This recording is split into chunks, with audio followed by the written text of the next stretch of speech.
In 2007, floods ravaged parts of Teso and Acholi sub-region, washing away homes, cutting off bridges and destroying hectares of crop fields.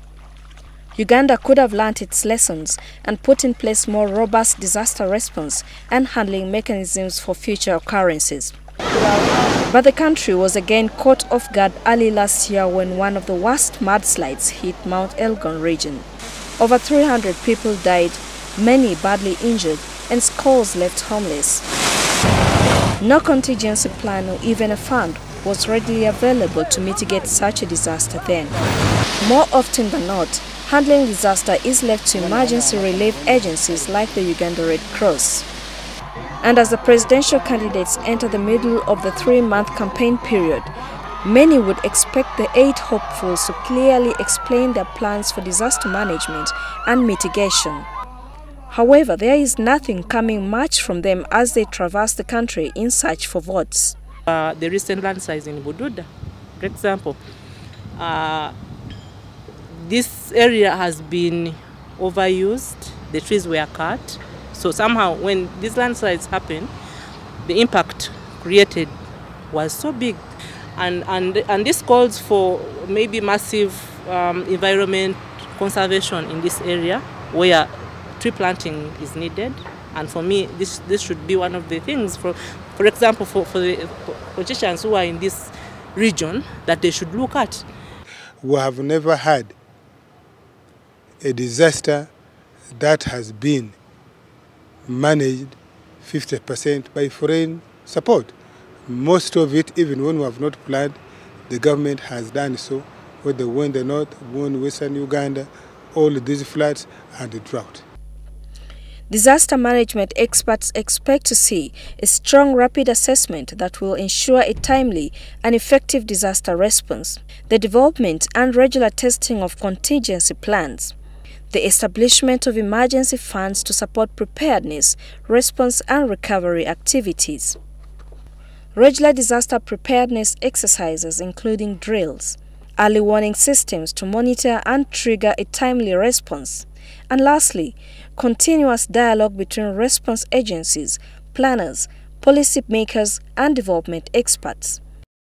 The Uganda Red Cross Society, one of whose key roles is disaster management and response, says a new policy is being developed for handling disasters. The reference was made to the Act of Parliament, which mandates us to respond or provide humanitarian assistance to the affected disasters. That is clearly emphasized, and then it also gives us the roles of course, creating awareness of the different disasters in the communities, and then facilitating capacity building of these communities through disaster risk reduction. However, critics argue that Uganda still lacks the capacity to foresee disaster, and whoever takes over power after the February vote has a lot of work to do. And all you need is to put in place qualified people who are not only able to manage what actually is happening now, but who are able to foresee what is likely to happen. For example, if it is the case of rain, why should we have meteorological systems here? Why should rain be a reason for people to be devastated? The NRM government has also come under fire for ignoring meteorological warnings and only acting after disaster strikes. People should know a lot in advance. The problem is that we always have crisis management, and that is lack of planning. In the case of earthquake, what is our own capacity in Uganda to detect that in 5 years there will be earthquake? What is our own capacity to detect that rains have started, a riverbank is going to swell, or a bridge is going to collapse? I think there is an improvement. We need to do more. But if we cannot put food for today, it is unlikely, it is unreasonable to think that we should provide for tomorrow when we cannot provide for today. Another school of thought says some disasters like famine are avoidable, but the responsible authorities are either not bothered or not qualified to handle such disasters. Like famine. That's not a thing that we should have in the inter-party cooperation government. Funding has also been another thorny issue which must be rectified immediately. The Disaster Preparedness Ministry is one of the least funded.